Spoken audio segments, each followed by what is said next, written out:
Welcome to Safety Talk. Personal safety expert Pete Canavan shares his insights and interviews experts who provide simple and effective tips, techniques, and technologies to keep you safe and secure both online and off. Here's Pete. Hello and welcome to Safety Talk. We've got another great episode for you today. I think everyone would agree that there's no more noble act than saving another person's life. Many civilians and everyday people who have succeeded in doing so never thought it'd be something that they could accomplish. But, those in the military or law enforcement, they received that specialized training. And so shouldn't there be some training that would, allow anyone to protect themselves and, more importantly, do so without compromising their ethical, religious, or moral values? We're about to find out from today's guest and his company. But first, if you haven't already, be sure to subscribe to Safety Talk on your favorite podcast network or our YouTube channel at safetytalkvideos.com so you don't miss an episode. Appreciate you helping us spread the word. I'm your host and safety sensei, Pete Canavan, and my guest on this episode is Jason Perry. Jason is a distinguished voice in both the Christian community and the realm of security and preparedness. He's the founder and CEO of Trident Shield, an emergency preparedness and security training and consulting firm located in Johnson City, Tennessee.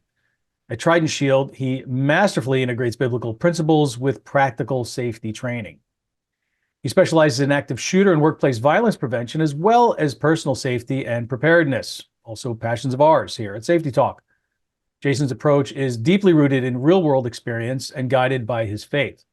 He has extensive background, which encompasses roles as a Navy SEAL, SWAT officer, an executive protection specialist, and corporate security expert. So through Trident Shield, Jason imparts crucial knowledge and tools for not only physical protection, but also nurturing spiritual and emotional fortitude. So how does Jason and Trident Shield do this? Let's find out. It's my pleasure to welcome Jason Perry from Trident Shield to Safety Talk. Welcome, Jason. It's awesome to be here. Thanks for having me, brother.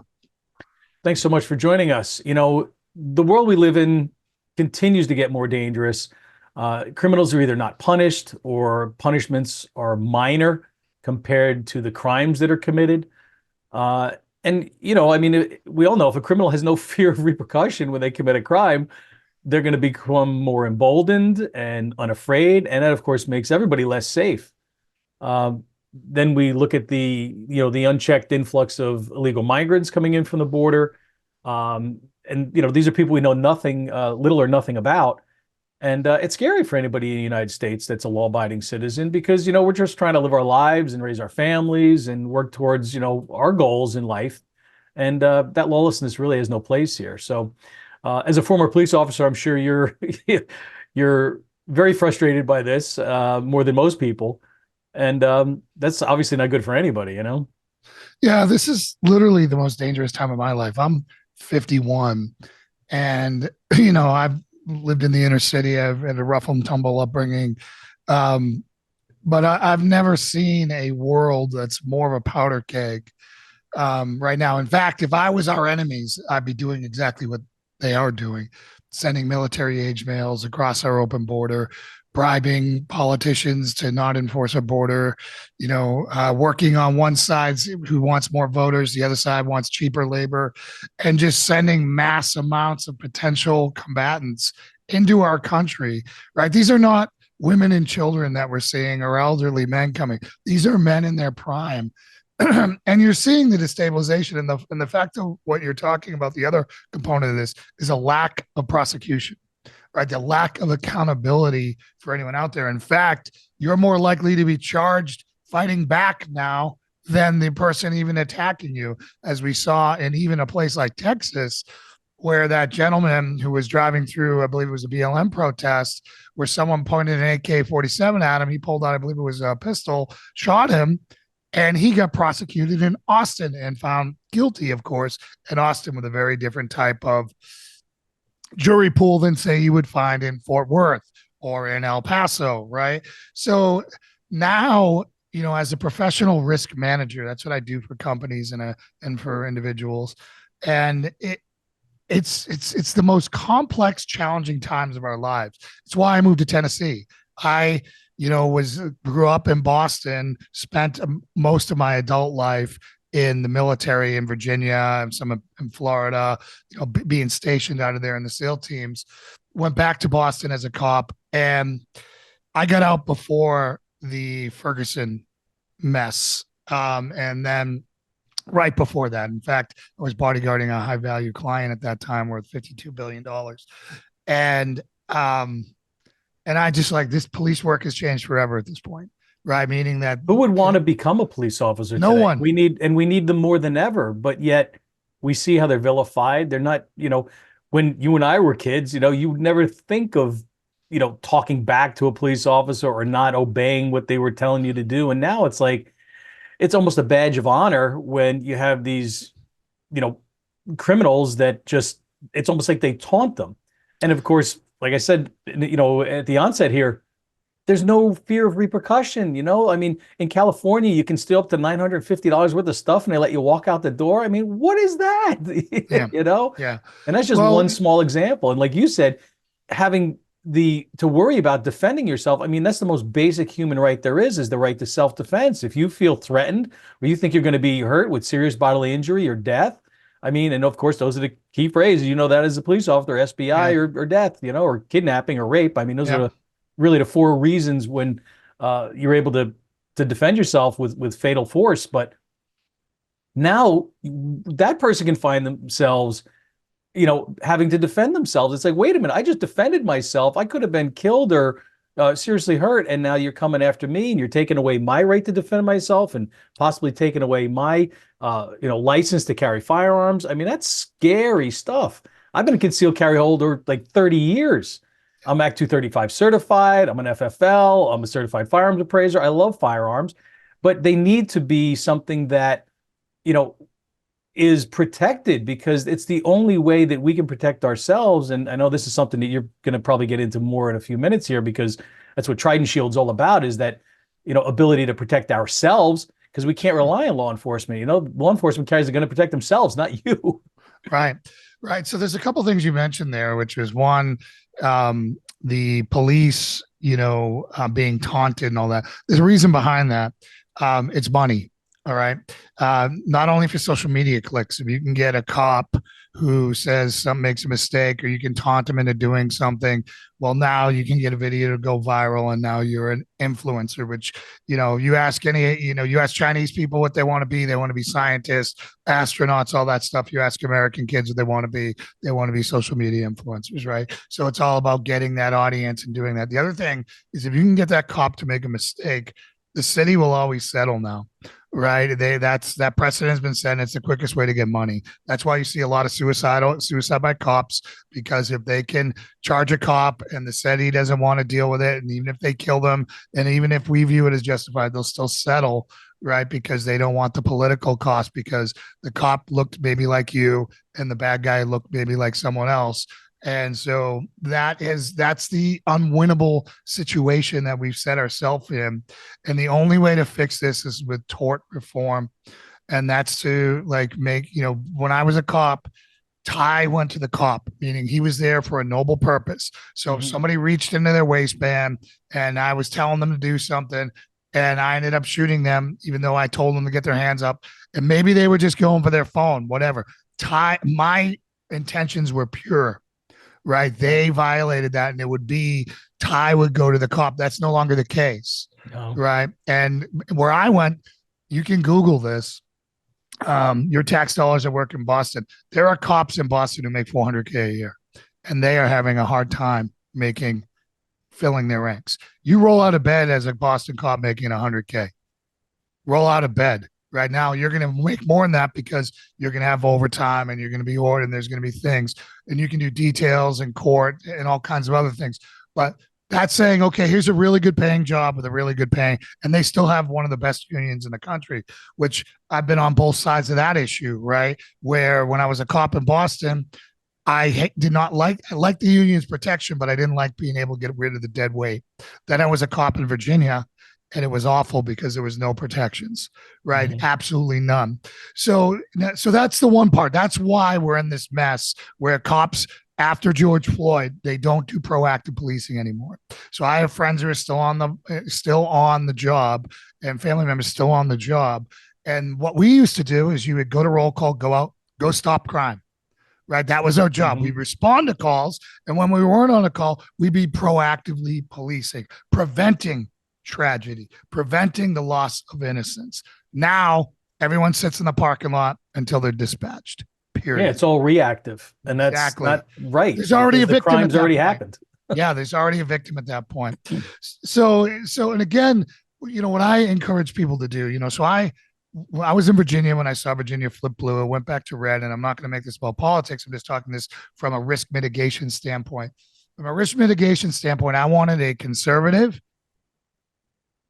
attorney general, and I wanted a governor that was going to have my back if I had to defend myself. Right? Mhm. I wanted them to be like, no, we're not going to press charges. Yes, we are going to press charges, and I didn't want to risk anything other than that. So that's where I moved my family. I moved to the reddest part I could, that where my sheriff was known for that. And I have 44 acres. I'm a prepper here. I've got cattle, hogs, chickens. I train people here. I disciple people on my farm. I teach them how to fight, shoot, as well as raise their families in the Lord. I know that's not what your podcast is necessarily about, but those other things are, right? So Well, now when you're looking security at too and safety. yeah, So yeah. that's all about that security, right? If we can be more secure because we can take care of ourselves, that's all part of it. Exactly. But what I'm trying to encourage people and educate people on is to understand that you may not be able to stay in the state that you grew up in, right? Like, for example, as a guy who looks like me with my background, there are states that I won't even visit because if I had to protect myself, I'm going to jail. Right. California is one you mentioned. If I had to defend myself on something in a place, the odds of me getting a fair trial and the odds of me not going bankrupt and having a lot of things go wrong are very small. So I stay to areas where, will I go to a speaking engagement in California? Of course I will, but I'm not going out on the town. I'm not going anywhere. Like, I'm not going to go try to live life when I'm there. I'm going to go straight from point A to point B, managing my risk appropriately. Exactly. And that's the smart thing to do, but it's sad that we have to do that because it shouldn't be that way. We should be able to be comfortable in knowing that if something happens and we defend ourselves, we're not going to be the ones that have to, like you said, go bankrupt trying to defend ourselves and justify what we did. It's like, well, wait a minute. I'm not the bad guy here. I didn't initiate this. I didn't start this. This person didn't back down. I did everything in my power to verbally de-escalate the situation, to try that sort of mental self-defense, the mental fortitude. Mm-hmm. And I'm sure you teach that a lot with your clients, just like I do with mine, is like, look, violence is the last, step. And it should be, when you absolutely have exhausted every other option. But at the same time, it has to be there. And you have to be able to flip that switch and go from Mr. and Mrs. Nice Guy to Mr. and Mrs. You shouldn't have messed with me. Yeah. And you have to make that transition. And it's difficult for people to do. But at the same time, as we just said, you could hesitate because it's like, well, wait a minute. I don't know if I really want to react this way because what could happen to me, in a court of law later on? Well, guess what? That hesitation could cost you serious injury or death. Yeah. And so you shouldn't even have to worry about that hesitation. And that's one reason why in martial arts, I don't do tournaments anymore. I don't want to have to think about a rule. I don't want to think about breaking a rule and not getting a point, because if that hesitation translates into the real world and I hesitate in doing something against an attacker, that hesitation could cost me and I could be seriously injured or killed. So I don't want to do that. So same thing. So we're kind of get off a little bit tangent there, but Can I just say one point, just to absolutely wrap that whole thing up? One thing, it used to be within the American borders, we all had the same rights, right? So going to New York, you wouldn't care as long as you didn't break one of their local laws, right? Whether you were from Massachusetts or Texas or whatever. Now we have to treat parts of the country, whether like they're separate countries, like you're going to Mexico, right? You go from Texas to California, but just pretend like you're going to a third world country where you're going to be persecuted for anything you possibly can. And that's very sad that we have to be there, but you have to take the scales off your eyes. You have to, I'm sure you say in your martial arts classes and in the training that you do, we have to see the world for what it is and work to change it for what we want it to be. Yes, it's true. And it's changed a lot just in the recent years. I mean, when we grew up, it wasn't like this, but so, I'm sure our listeners are like, wow, okay, definitely want to learn more here. I was looking at your website, tridentshield.net. You got some great information there about, what it is, what you do, who you do it for, some of the courses you have. So you mentioned briefly your background. So you were former Navy SEAL. Obviously, Mhm. that training is, and I'm sure that's where you get the trident from in your Trident Yep. shield, right? Um, so that's pretty amazing. You've had much more training than most people do in terms of protecting yourself because you're learning how to protect, not just you, but your country when duty calls. And of course, doing that as a police officer. So we're kind of knowing a little bit about your background now. Um, so is that kind of what got you into the safety industry? Did you decide early on that you wanted to be in the military or police officer? Kind of give us an Yeah, idea of what kind of set sure. you down this path way back when. So, so I, fell in with the wrong crowd at a very young age and became a thug till I was 20. And I was an atheist at this time, so I didn't really have any other way to redeem myself. So I remember laying in my bed one day, feeling after a whole night of partying and saying, I paid a lot of money to feel this way. I feel like a complete piece of garbage. What am I going to do? And I said, well, I always wanted to be like a hero, a knight in shining armor. And now I'm like the opposite of that. So I decided that I was going to join the military because I believed in America at that point. That was the only thing I believed in. And, became a Navy SEAL for 16 years, serving my country. That I figured if I could serve my country, I could redeem myself from being a punk and, on the street. So, so that's what I did for a long time. And then while I was deployed, I lost my little brother to heroin. Oh, And when I went to his funeral, many of his friends weren't there. And I cornered one of his friends that was there and said, where is everyone? This is BS. Like, where is boom, boom, boom, boom, boom, going down the names. And that person told me they're already all dead, lost to heroin. And I'm like, wait a minute. I wow. lost an entire class of people. This was the kickoff of the opioid epidemic in the Northeast, right? Which Mhm. we now know is it costs us 100,000 lives a year. 100,000 lost, a year to drugs right now, Unbelievable. and so again, if that happened in any other arena, we wouldn't care. But the right people are dying, unfortunately, that they want to see go. And again, it's just horrible. So I said, okay, I am tired of making third world countries safer. I'm going to go back to my hometown and get involved in the war on drugs. So I went back to Boston, got on the police department, rapidly made my way onto the SWAT team, volunteered to work the roughest neighborhoods that I could because I wanted to make a difference, right? I wanted to make a difference. And what I saw there broke my heart. Um, even then when we could do proactive police work and Boston's a small city, right? It really Mhm. geographically is a small city. Our response time was 3 to 5 minutes, right? 3 to 5 minutes, in most places. Now, I have been a part of police departments where response time is 47 minutes. To put that in perspective, Mhm. where you've got 3 cops covering 750 square miles in rural police work, right? But in an inner city, it was 3 to 5 minutes. And we still didn't make it in time. So I still saw lives lost and innocence lost that shouldn't be if they had just known some basic, simple, instinctive things like nothing good happens after midnight. Your mom said it, your mom's mom said it, your mom's mom's mom said it, all the way back to caveman days where it's probably like dark, bad, stay in cave, right? I mean, that's basically how Right. universal that truth is, right? Sure. But you would get like Boston is also one like per capita, one of the most, has the most colleges of almost anywhere else on earth, right? So what do you have? You have all these wealthy universities surrounded by the ghetto. And they take these people from Berkeley. I remember one call specifically. This girl from Berkeley in a brand new BMW, you know, rented a really nice townhouse, except it was in the war zone.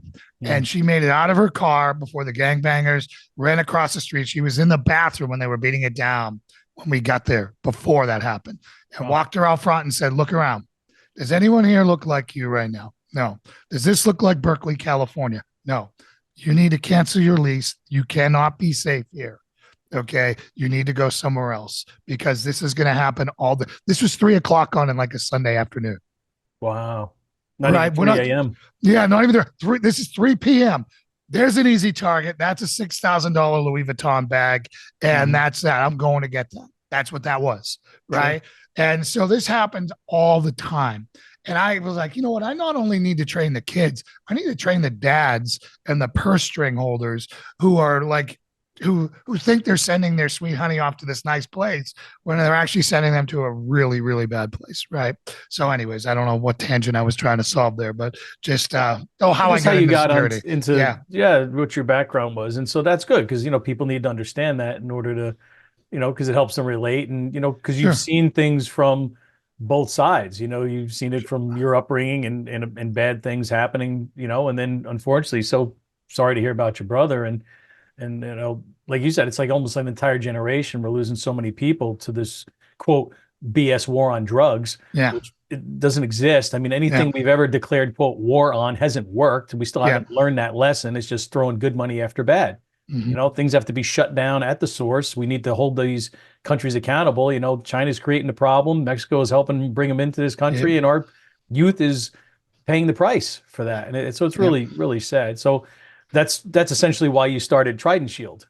Yeah, so Trident Shield, there was actually even one more transition, and I apologize for not wrapping this up on the last point. No problem. Is I have a son that has autism, and here I was in my dream job being a SWAT cop in a city, one of the best jobs you can have if you're a guy like me or you.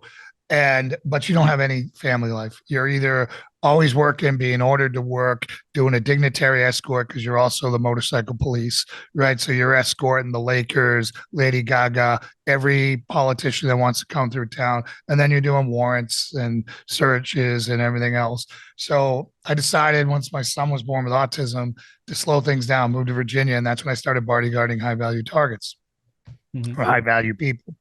Was doing that, was working for a guy who was worth 52 billion. I think he's worth 104 now. And few bucks. And I got to, I could live anywhere I wanted in the continental US. And they would fly me in for 30 days with a team and fly me out for 30 days with a team. It was great.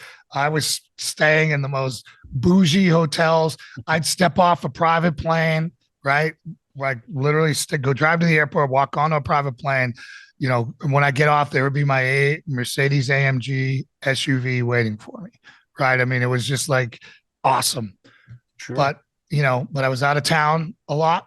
And then an autistic kid walked into Sandy Hook in December of 2012 and killed a bunch of first graders and teachers. And I'm like, why am I protecting a guy that who can hire 1,000 of me tomorrow? Like I'm like nothing to him. I need to take what I do and I need to go help the kids that can't afford me. I need to find a way to help, as many people as I possibly can to make this happen because I got an autistic kid walked in there. That made it a little bit more real to me. My kid isn't like that, right? He doesn't have that piece. He's very affectionate, but it just opened my eyes, made it more personal. And I'm like, that's it. I've got to take everything I've learned. God gave me, I'm also saved at this point. God gave me a very unique set of skills from being, the gift of gab and being a punk on the street to a Navy SEAL, to a cop, to now corporate security where I saw what things look like when you have no budget, right? You don't have to have a budget. You can spend whatever you want, right? You need this, go get it. Need that, go get it, whatever. And then that's why I started it. And I've been doing it since 2013. All right. 10, 11 years now. Yeah. Time flies. You're probably going, how long that? I got a lot more gray in my beard. All my intro videos, you don't see this gray. Yeah, unfortunately, we all get older, right? Yeah, exactly. But happens to the best of us. So let's talk a little bit more specifically about the training that the Trident Shield does. How is that training different from, say, some other place where people can learn, say, skills and self-defense and martial arts and stuff like that? Sure. So I had to come up with something that was going to work for the average person that they could see, right? They could see once and then they would be able to do. So not a 22-step, Krav Maga thing, right? And again, I'm not making people who practice that all day, every day, they're great at it. And I'm not here to beat up on martial arts or any of those things. But your average person is not that dedicated. They need solutions that are simple, reflexive, and instinctive, right?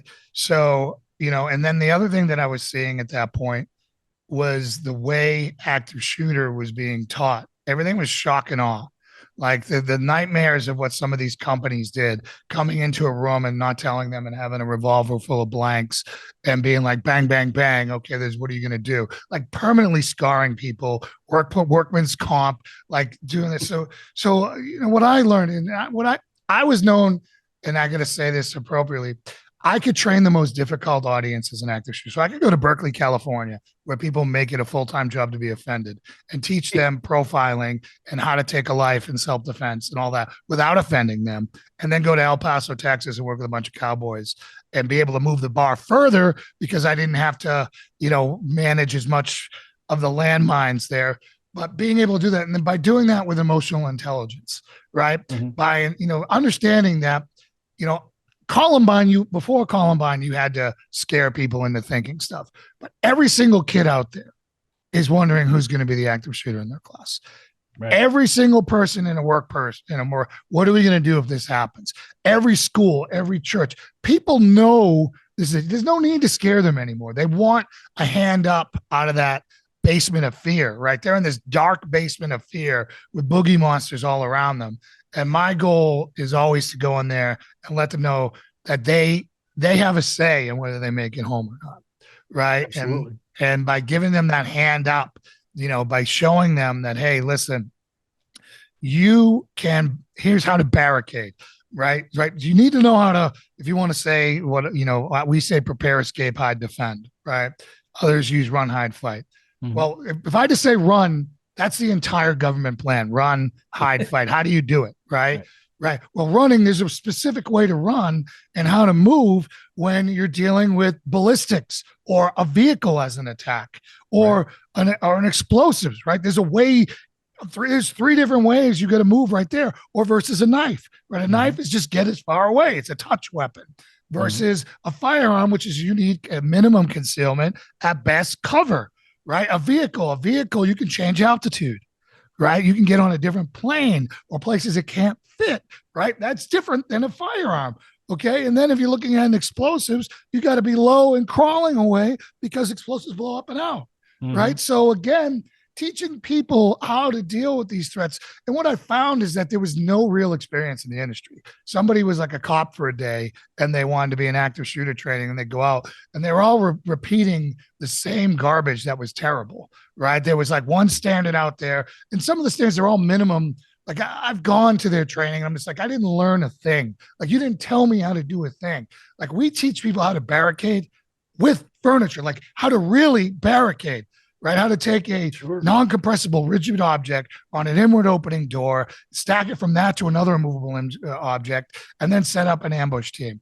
And then on the self-defense side, I had to take what I learned in the teams, what I learned in different martial arts, what I learned, in my dabblings of jujitsu and everything else, and say, what can somebody do right now if I just talk to them? Well, they can stick a screwdriver in someone's neck. Right? That doesn't take anything. It doesn't take any skill whatsoever. Or scissors. Turning things into weapons. Yeah, improvised weapons. We spend a lot of time on improvised weapons. So one of the things I say is scissors are legal in all 50 states, even in California, even in New York, right? Yep. So the day active shooter ends in high school is the day someone comes in thinking they're going to kick some butt and they get stabbed 172 times with scissors, and they put that out on there. No kid wants that fate. No wannabe bully wants that. There's few more horrible ways to go than that one, right? But if you come in, I grab your gun and go in your throat, it's over. It's literally over right then and there. And it doesn't take much to do that. Whereas it does take mindset though. And that's where that training has to. Of course. Yep. Right. But and that's where, where I had to overcome a lot of challenges in the Christian community. Some of them, that have been invaded by pacifism, which is false doctrine. But sitting there saying, listen, you're a teacher. You have become the guardian of these kids who've been handed to you. That you are their shepherd and you must protect that flock. And if you have to take a life to do that, fine. The other problem that I ran into the industry is everyone thought they could fix it with a 1911 45. Right? I got my 45 and I can do, that's me and my active shooter. Right? Never mind. How are you going to do that in a hallway full of kids running around when you do zero training? Yep. Yeah. How are you gonna avoid going through with your 45, going through them and into the 6-year-old girl behind them? right? Like, Right. let's look at your rounds. Let's talk about shooting lanes. Let's talk about specifics, particularly in church security, where I ran into this a ton, where everybody wants to be a cowboy. Everybody wants to do all this stuff. And I'm like, you're in an extremely, dense area of population. You should be carrying no more than 9 mil. You have to be carrying hollow points. You have to be hitting hips. You have to be shooting down. You have to bracket these people who are threats when they come in and identify them before then, so you don't have a Texas situation where 2 guys died that shouldn't have had to die, and one cowboy made one heck of a shot because he had a SIG pack drop, right? And imagine if he had done that in the middle of the room. Yeah, it'd be a lot worse. A lot worse, right? Instead, they should have been like, hey, this guy came in a trench coat. He's wearing a disguise. We've had problems with him before. Let's put 2 guys behind him in our security team ready to dust him. And if he stands up and shows a shotgun, it's over right then and there, right? But that's real training. That's outside the box training. That's like, again, that's real world problem solving under stress and duress, and setting yourself up to win instead of a permissive environment that far too many people allow. We'll come in and then we'll turn it into the OK Corral. Let me tell you something. The first time we have a massive blue on blue in a church, they're going to be coming for your guns even harder. Yep. And what I train people and what I talk about, and I've basically trademarked it. You have to be armed with awareness. Anybody can be armed with a gun, armed with a knife, but that stuff can be taken from you, or you could forget to have it with you, right? But if you're armed with awareness, it's something that you've always got, And I teach people too. One of the best tools that you can have, and obviously are distance weapons, but that doesn't necessarily mean a gun. It could be a defensive flashlight with a strobe feature. Sure. It could be a can of pepper spray. I tell people that's a great 1-2 punch. Use a defensive flashlight with a strobe function. Now the bad guy's having a hard time to see while you pull out your pepper spray. Now you hit him with that. Now they really can't see. Now you can escape. And that's non-lethal. That's something that will stand up to anybody's sort of moral scrutiny. Sure. Right. And as somebody like yourself, you're teaching people, and trying to do that from a Christian standpoint, from a standpoint of how do we do this and how do we teach people how to protect themselves. And I think you just said it really well, which is, like, for example, a teacher. My wife's a teacher. She's in charge of that classroom when she's there. She's, quote, the shepherd of the flock. And if a wolf comes in to go after the sheep, the shepherd's got to deal with that. Exactly. Right? Exactly. And so that's a great analogy. And I think people can really relate to that. And I'm sure that that's something that you use all the time. And people go, oh, okay, I get that. So now it's like, well, how do I do that? Right. And that's where you learn some of the specifics of it. And that's, and that's what training is all about. You have to get some training. You can't just think, oh, well, all right, I'll just do that when it happens. It doesn't work that way. Yeah. You get the adrenaline dump. You lose your fine motor skills. You freeze up. All of these things happen unless you've trained for that, unless you're prepared for it, unless you've at least discussed it and said, hey, here's what you need to expect, because this is what's going to happen.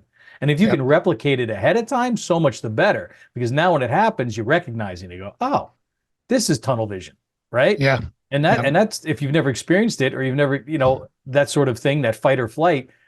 With the first time it happens to somebody, you kind of freak out. You don't know what's going on. You feel like your heart's going to pump out of your chest, right? You can't hear. It's like you're muffled. It's bizarre, but it's very important to experience if at all possible, because the first time you experience it, you don't want it to be, in a do or die situation. It may be, but hopefully it's not.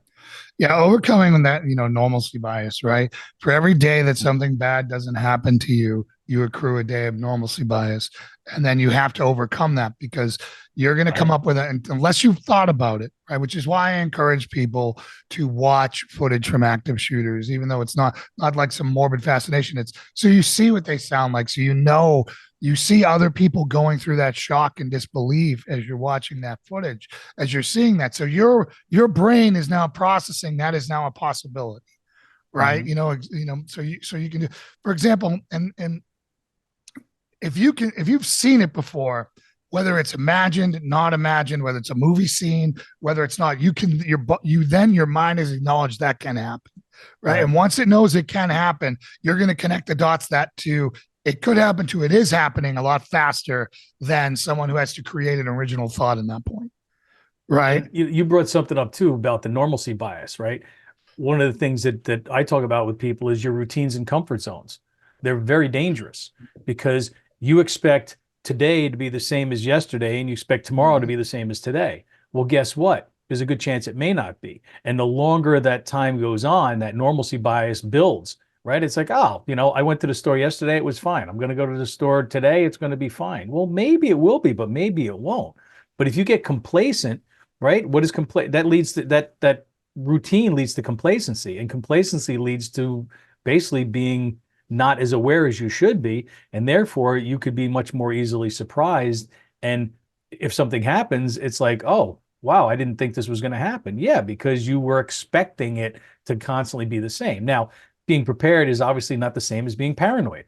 And a lot of people will say that. They'll be like, oh, that sounds like you're being paranoid. No, it's the complete opposite of paranoia, because if you're prepared, then that means you know what's going to happen and you're prepared for something that's going to happen. It's not a paranoia.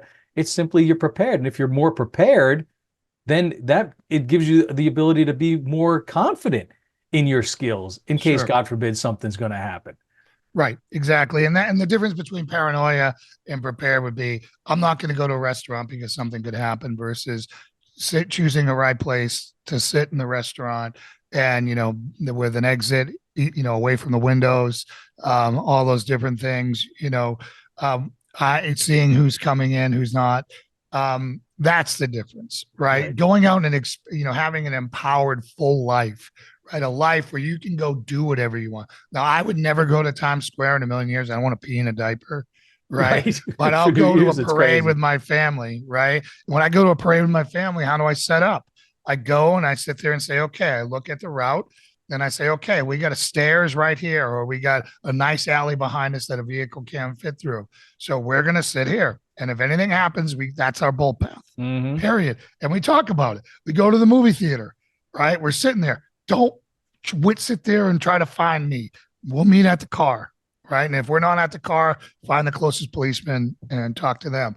Because if stuff happens and things are going, I'm going to the attacker, right? I'm going to go to the attacker. I'm going to engage. I'm going to do what I got to do. I don't want my kids staying around for that. Right. They need to get down. They need to move like they've been trained. Right. And that, and again, this is something that, so many men are raised by women now. Right. It's like just no one's taught them how to be warriors. No one's taught them how to play army. No one's taught them how to do any of these things, where these skills are valuable. Low crawl is valuable, man. Understanding when you're out there and you're throwing crab apples in your crab apple wars or your whatever, you learn about cover and concealment, right? And your rock fights and your snowball fights and all these other things, right? Well, unfortunately, if you're raising a beta male in today's age, they're not going to know any of these things, right? And it's not the kid's fault that there's no masculine influence on his life, and he's not being, mentored or discipled in the way to be a dangerous person. Jordan Peterson said this best. I'm so thankful I found him at one point in my life. Well, then you have the people that are saying, oh, it's toxic masculinity. Baloney. I'm sorry. You want a man to be a man and a woman to be a woman. I'm not even going down the road of everything else. Yeah. But you need to be the person who's the protector and the provider and the person who's going to protect your family, and the one who is going to step up and make sure that things are, that you deal with it so that you can keep others safe. And I mean, that's part of your training, but it's also part of being a father. Yeah, and 100% protecting your family. I mean, it's a natural instinct, or at least it should be. But it's trying. It's really amazing to me to see how they're trying to demonize that part of the male, strength. Sure. Right? Well, they're trying to make men weaker, and no, that is not the right thing to do. Well, they learned a long time ago that a patriotic, strong, grounded male, and I would say Christian male, is not easy to influence. No. So they said, let's start attacking that. Let's start making their masculinity a crime. Right. And what they did is they started attacking, they're brilliant. They play long-term strategy games. They changed the language. Yes. Right. So if you look at the definition of meek in today's Webster's dictionary versus the 1828 dictionary, it's completely different. In fact, it's an insult in today's dictionary. I think it's point number 3, means weak or deficient in spirit. Well, Meek really means a sword sheath, someone who knows how to use it and only pulls it out when they need to. All right. Now, Jordan Peterson nailed this. And, people ascribe Jesus Christ as being meek. Well, Jesus had a mission. Okay. His mission was this time was to come and die on a cross as a sacrifice for everyone. He could have killed everyone with a word. He could have done that, and he did not. That is the sword sheath. Okay. Mm-hmm. That was his mission. We are on a different mission. Okay. We are on a different mission. We are here to protect our flock. Right. So we keep the sword sheath. We know how to use it. We train with it. We do all that stuff until it's time to protect people or protect ourselves. Okay. And that is something that they don't ever want you understanding. Right. They want you to be a defenseless. I can't act. My masculinity is toxic. Let me tell you something. And like, if you look at Ukraine, where are all the women? Out, gone. Who's left to fight that war? Men. Mm-hmm. Right. Until it's up to 65, I think they're holding there to fight. They can't leave their country. No. So if an EMP goes off, go ahead. You have to have that strong male influence. And, we could talk about this all day, but I mean, I've seen this, and I'm sure you've seen it as well, that this is something that has been long-term. It's been going on for well over 10 years, 15 years, 20 years, where they've tried to reduce and really, demasculinize men. So, all right, I don't want to keep going down that road, but we could. So let's talk about for businesses, right? Because you train businesses as well as individuals. Some of the things that a business should do in order to protect themselves, whether it's from an active shooter or something else, what are some of the first steps when somebody comes to you and says, "Hey, Jason, what do I need to do to, protect my business?" What are some of the things that you would tell them that they should start to focus on? Right. So the first thing you want to do is you don't want to start talking to vendors. All right. So you talk to vendors, they're going to sell you a gadget. You don't want a gadget, right? One of the most heartbreaking moments I did it. I went to a really nice female Christian school in Richmond, and they were really excited to talk to me and show off their one-button lockdown system that they just spent six figures on, and the whole building is glass, and almost most of it is single pane glass. I'm like, you bought yourself 3 seconds. You spent 6 figures to buy yourself 3 seconds. Right. So I tell everyone to start with a site security assessment. Mm-hmm. Okay. And make sure you go to somebody who actually knows something. Right. So when I'm looking at site security assessment, the first thing I look at is actually policies. What can I do that'll save lives and make you safer, that costs you nothing? Just discipline. Right. So I come in, I look at your policies and procedures, and I review everything that they do to say, okay, here's your lowest hanging fruit. It costs you nothing to do this. It costs you nothing to do this, and it'll make you safer in your everyday practices. Right. Then training is always the second. Right. Training goes with you everywhere, as you know. Right. So a good active shooter training course, right, will train you, will make you safer in your workplace. It'll make you safer walking in your car at night. It'll make you safer at a football game. It'll make you safer at the grocery store. It'll make you safer in your house, because you're learning principles and skills that apply everywhere. Right. That is the difference between, run, hide, fight where you don't learn anything, and learning that, hey, this is how a stabbing instrument works. This is how blunt trauma works. This is how these things are. This is how cover works. This is how concealment works. This is how all these other different things work. That works everywhere. So you're making them safe, your whole staff safer beyond the corporate footprint. So and then I say, then you start at your infrastructure. Okay, let's look at, do you have a mass text notification system? How big is your campus? Do you want to do bullet resistant film? Bullet resistant film is fine for a fragile, 13-year-old with a fire gun. It works with a firearm. It works great. But I've never had one that kept me out for more than 7 seconds. The best stuff in the world will not keep me out more than 7 seconds. Right. It doesn't take all the demonstrations. You look at the bullet resistant film, they shoot here, here, here, here, and kick here. Right. Mm-hmm. It's ridiculous. It doesn't take a rocket science to figure that stuff out. Right. So anyway, so you look at infrastructure spending, and then you say, okay, you look at things like, okay, you have all these cameras. Is anyone actually watching them? Because if they're not watching them, it's going to tell you who died where, instead of being like, hey, someone just got out of a car with a shotgun and they're walking towards our front door. Maybe I need to let people know. Right. So again, some of these people have everything they need. right? But if they go and they start talking to vendors or they talk to somebody, they're going to blow all their budget on things that don't even really work. And it's easy to do because everybody's got the next new shiny object. I mean, I go to security shows. I've been to them in Las Vegas. I've been to them in New York, and some of the stuff is amazing. I mean, don't get me wrong. Some of the technologies and the things that are out there just are incredible, and they can work really well.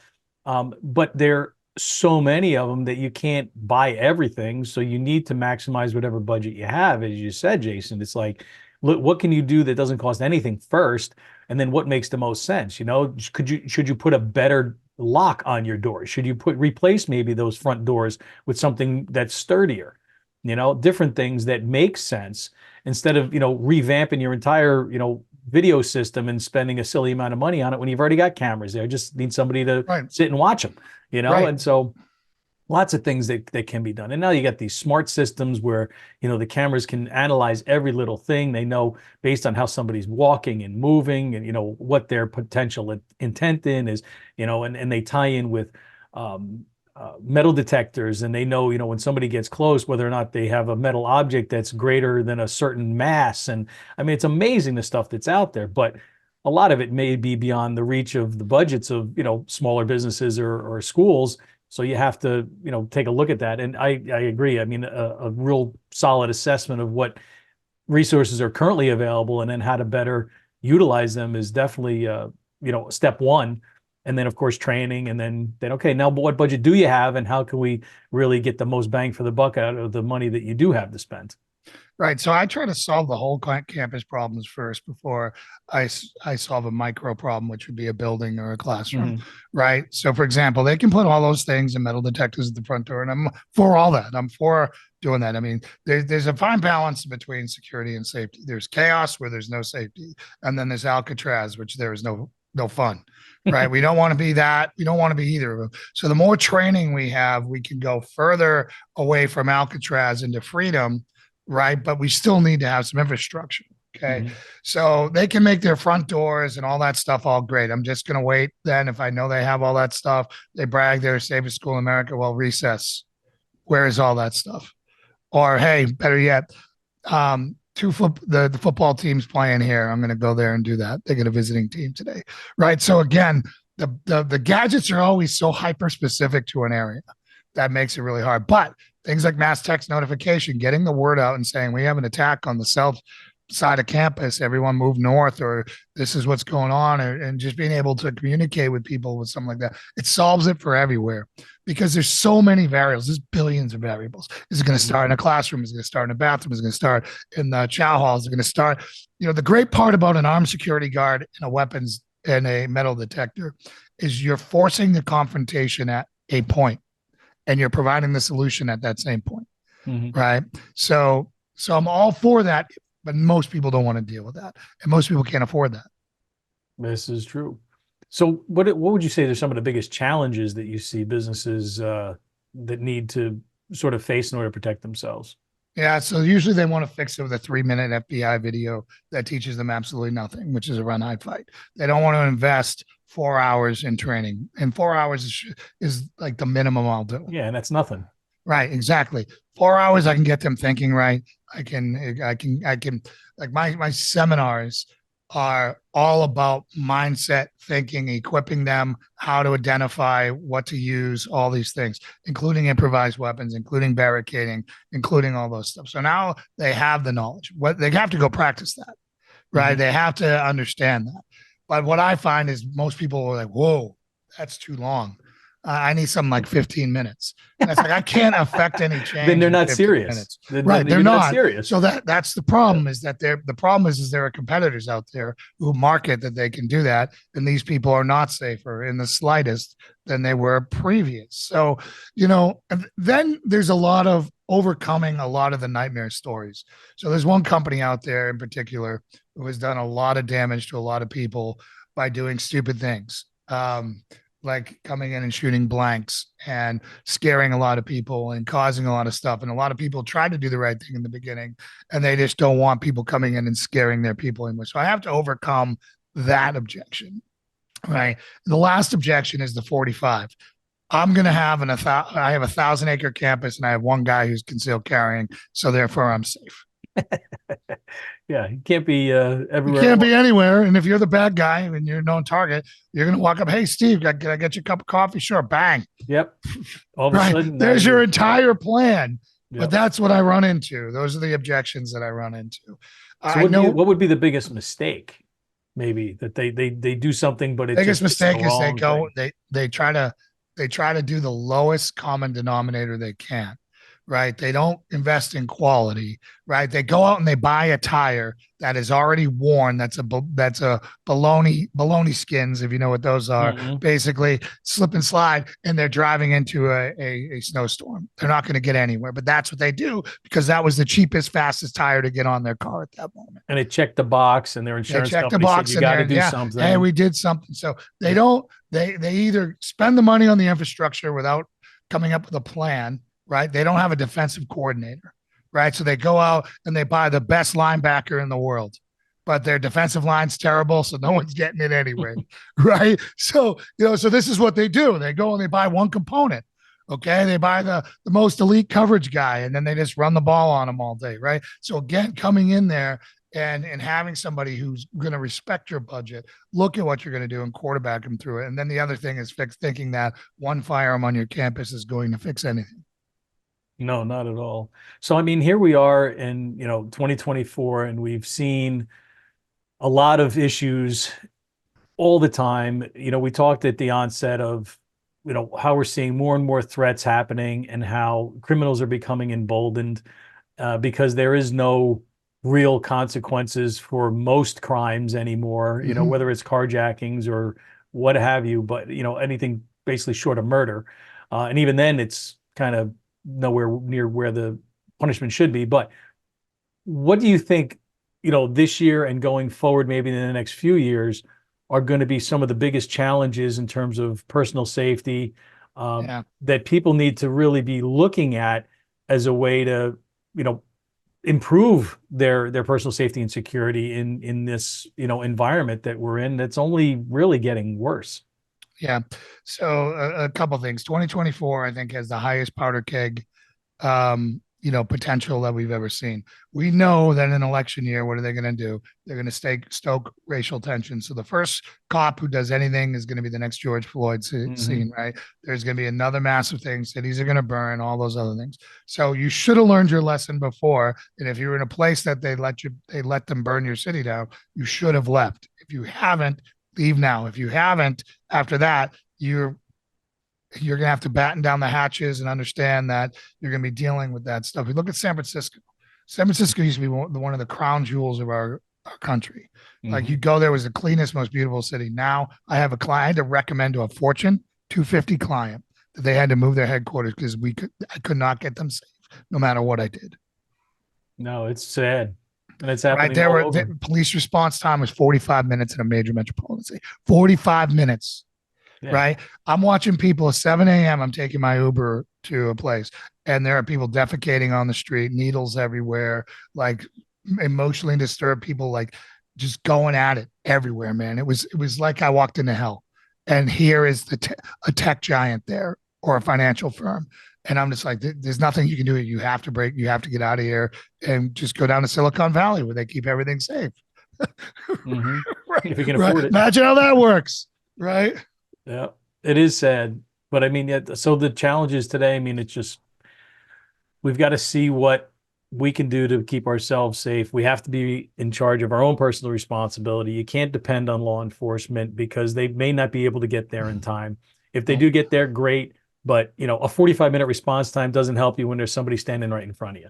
No, You've got to know what you're the you can first do to responder. protect yourself.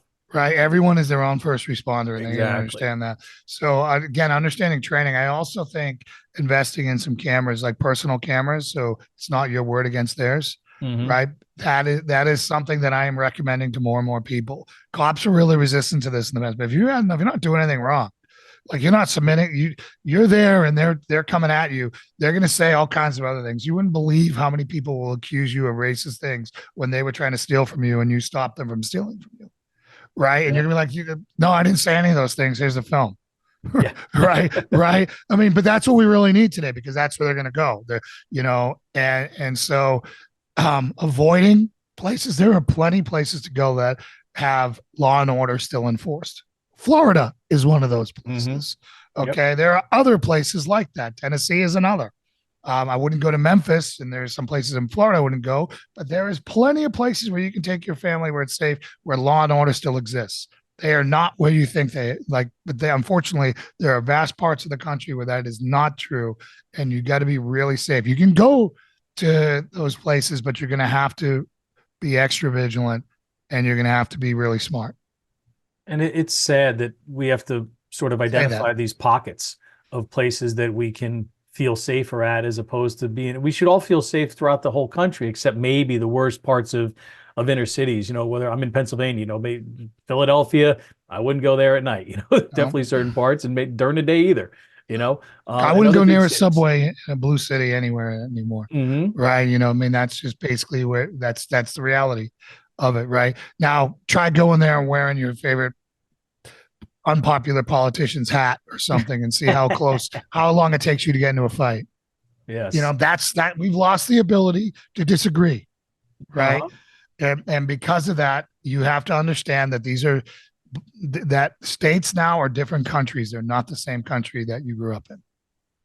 And hopefully, people recognize that. Unfortunately, there are people that are stuck because of their jobs and what they do, and they may feel that way, but at the end of the day, what's more important, right? Is your safety more important, or is your job more important? And if your job is making you and your family less safe where you are, maybe you should consider something, even if it's not the most comfortable thing. There's more to life than money. There's, you want to have a life. You don't want to, become a victim. And so if that means you have to move out of an area that's very dangerous in order to thrive and feel safe somewhere else, I mean, that should be the most important thing that any one of us wants to do in terms of keeping ourselves and our families safe and secure. And, hey, there's no such thing as 100% security. It doesn't matter if you're talking about a computer system like I deal with all the time, or, your personal safety out on the street. I mean, anything can happen to anybody at any time. And the sooner you realize that, the sooner you can start to be more proactive about being more prepared and being more aware and understanding, some of the basic, ways that you can keep yourself safe if something happens, and communicate those to your family and train. You don't got to become like a, military, in terms of how you raise your family, but you should definitely, as you said, if something happens and I'm in the movie theater, kids, hey, you get out and go meet me back at the car, or meet us, at that pole that we talked about on the way in, or, have a little bit of a plan. And again, it's not paranoia, it's being prepared and understanding that things can happen. And if it may be of no fault of your own, if somebody was having a bad day and they decided to flip out where you were. Right. So one of the ways that I relate this to my Christian audience is, trusting the Lord versus testing the Lord. We are to trust in the Lord, not test the Lord. So here's an example of trusting and testing the Lord. If I want to go skydiving, I go and I take my training. I buy the appropriate parachute for me. I pack it to the best of my ability. I go up and I jump out of a perfectly good plane, and I pray for God to bless that jump, that I don't hit power lines, that no one collides into me, that I don't have a malfunction, that who knows, right? Testing the Lord is going up without a parachute and jumping out of a plane and saying, God save me. Yeah. So many people walk through life that way, right? They walk through life without a parachute. They have never thought about anything. They've never trained in anything. And the only reason they haven't been a victim is no one's noticed them yet. Yes. And that's not a good way to be, because it's only a matter of time. You got to keep your head on a swivel. And technology, unfortunately, and I talk about this a lot, is really made us a lot less safe, because everybody's got their face buried in a phone and you're not paying attention. The last, we talked about colleges a little while ago. The last book I wrote is called The Ultimate Guide to College Safety. Mm-hmm. And it's how to protect your child from threats to their safety, raped, both on campus and around campus. Yeah. And that's, one of the biggest things is that awareness factor, and knowing that there are things that can happen. But if you are at least informed and aware about these things, like put the blue light filter on the phone and don't look at it in the middle of the night where it kills your night vision. You can't see that guy hiding around the bush 20 feet away that you normally could had your eyes been adjusted to the dark. I mean, just little things like that you can give people tidbits of information that can make them infinitely safer. But again, having that the willingness to learn is sometimes a difficult message to get across to people. So like, and I'm sure you've heard this a million times, Jason. What do people all say that we're a victim? I never thought it would happen to me. Yeah. I recall there's only two people I haven't heard to say that: gangbangers, right? Because they're soldiers and they understand that anytime they leave their house, they're wide open. Mm-hmm. And then domestic abuse victims, because they always expect to get killed. Right. But most people, they don't expect it, and they become a victim, and that's what they say, right? I never thought it was going to happen to me. Well, you know what? It may not have happened to you. Maybe it would have regardless, but it may not have had you had a little bit of training or a little bit more awareness or were more careful. So you mentioned phones, and I just Googled it, and I'm just like, something that didn't exist when we were around was distracted pedestrians being struck by motor vehicles. Oh, that's a lot. So I just Googled it quick, and a Pittsburgh thing came in. There are lives shattered on both sides of fatal pedestrian accident. There's grief for the lives lost and the drivers scared. The Governor's Highway Association reports an estimated 6,590 people have died in pedestrian accidents in 2019. That's 1 year. Wow. So 6,500, almost 6,600 people died by looking at their phone and walking into traffic. Boom. That's so unbelievable. So preventable. Yes. You know what I'm saying? Like, is there anything more preventable than that? You would think, but 6,500 people didn't think so. Yeah, exactly. It's right. Sad. So, and that's to me, again, as we continue to evolve technologically, this can either be your biggest friend or your biggest enemy, right? Mm-hmm. It's, you've got anything you want to learn right here, but you also have access to every evil in the world, and evil has access to you with that thing, right? So your kid used to have to go over to a friend's house, right? If you were an on-the-job parent, to find porn and drugs and have sex and do all the things they shouldn't do. Now they can just sit there in their own room, and it's right there with them. And you're a tech guy, you know that. Yes, and it's something that you have to block it and try to do what you can to protect your kids. But smart kids always figure out a way. I mean, think about when you're young. You try to figure out ways to get around. How can I make up a story so I can stay out later or go to my girlfriend's when I'm not supposed to, or whatever it is. Yeah. So, yeah. But yeah, so it's a rough time, as we said initially, in this country and worldwide for that matter. We all need to take that responsibility for our personal safety. I mean, we've flown through our hour here as I knew we would. Jason always does. Well, I've really enjoyed it. I think you're a fun guy to talk to. We should do a part 2. Sure. Because some things we did want to talk a little bit about, we just haven't had time for. But the website, and just real fast, I mean, because this will be out on audio through the podcast networks, but just to pick up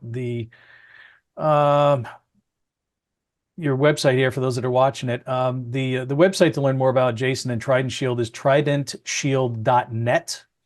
And the website has some really good information on it. Talks about how his company and Jason empower people through the prevention and response. Talks about what they do in terms of active shooter training and consulting, who they do that for, whether it's workplace or some specific other organizations, schools, individuals, families, Christian organizations. And so, it's the sort of thing that if you have never had any training, you should get some. It doesn't have to be extensive. I teach self-defense, I teach martial arts. There are some people that want a traditional martial arts training, and there are others that just want to learn pure self-defense and how do I protect myself, and everybody should learn that. I mean, even the American Red Cross says, every single person should learn how to survive on water and in land. So what does that mean? Everybody should learn how to swim, and everybody should learn some self-defense in order to protect themselves. And that holds true, and that's been something that they've laid down forever in their mission. And so you got a lot of stuff here. So I highly encourage people to go and check out tridentshield.net, learn some about the emergency preparedness training and consulting services and violence prevention programs that are available to you there. You got that guy on your website. That's not you. No, I'm not good enough, good looking enough, you know. But some good statistics as well, some mind-blowing information there that will get you thinking, and there is a lot of, unfortunately, there's a lot of need for this today. And it's not something that we can ignore. It's not something that is just going to go away on its own.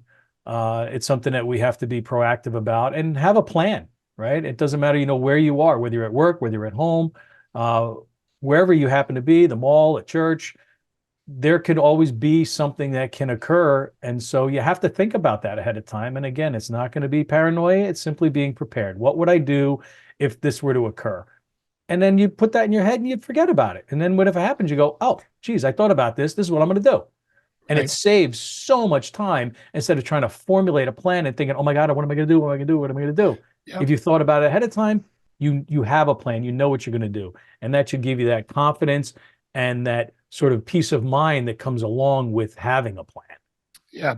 So, for 2024 and beyond, and since the beginning of time, always be aware of your surroundings and always have a plan. Boom, done. If you do those, you're basically there, right? Now your plan is going to depend on your training, and what options you have and your preparation, but you do those two things and you'll be doing fine.